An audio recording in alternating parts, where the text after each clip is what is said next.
ایک دفعہ مولانا ثناءاللہ اہل حدیث اور مولانا عطاءاللہ شاہ بخاری کی ملاقات ہوئی تو رسمی خیریت کے بعد مولانا نے فرمایا، شاہ جی یہ تو بتائیں، میں نے ہمیشہ قادیانیوں کے خلاف کام کیا، تحریریں لکھیں، مناظرے کیے، مقابلے کیے، ساری زندگی میں اسی کام میں لگا رہا، اور آپ نے مجھے قادیان کانفرنس میں کیوں نہ بلایا؟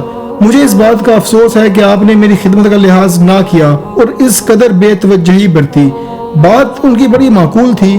میں نے بھی دل میں مولانا کو اس سوال پر برسر حق سمجھا اور خیال کیا دیکھیں شاہ جی اب کیا وجہ پیش کرتے ہیں، مگر شاہ جی کا یہ حال تھا کہ دستی رومال جو ان کے ہاتھ میں تھا اسے دونوں ہاتھوں سے مسلتے رہے اور گردن جھکا کر یہی کہتے رہے، حضرت میں اس بے توجہی پر بہت شرمندہ ہوں، بس کچھ صورتحال ایسی تھی کہ میں معافی کا خواستگار ہوں اور پوری جماعت کی طرف سے اس کوتاہی پر معافی چاہتا ہوں۔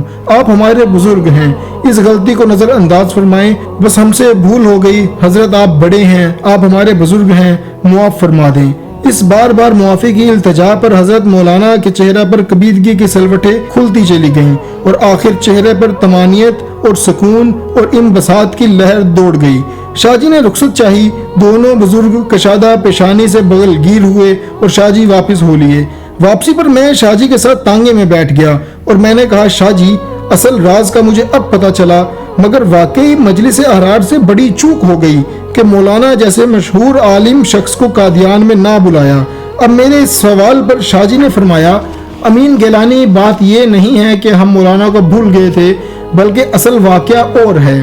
وہ کانفرنس محض تبلیغی کانفرنس نہیں تھی، وہ ایک سخت امتحان، کٹھن گھاٹی اور زندگی موت کا مرحلہ تھا۔ قید و بند کی صعوبتیں بھی تھیں، لاٹھی چارج، زد و کوب کرنے کا امکان بھی تھا، گولی چل جانے کا خطرہ بھی لاحق تھا۔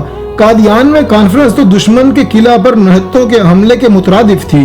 وہاں میں نے صرف انہی حضرات کو دعوت دی تھی جو ان مراحل میں ہمارے آزمائے ہوئے تھے۔ مولانا چونکہ عمر رسیدہ بھی تھے اور کبھی ان مراحل میں سے گزرے بھی نہیں تھے، اس لیے ہمیں ان کے متعلق کوئی تجربہ نہیں تھا کہ کسی کڑی آزمائش سے عہدہ بر ہو سکتے ہیں یا نہیں۔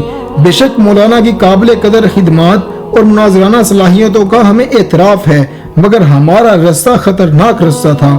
خدا نہ کرے اگر مولانا اس پر پورے نہ اتر سکتے تو یہ نہ صرف ہماری بلکہ تمام اہل حق کے لیے ندامت کا سبب بنتا۔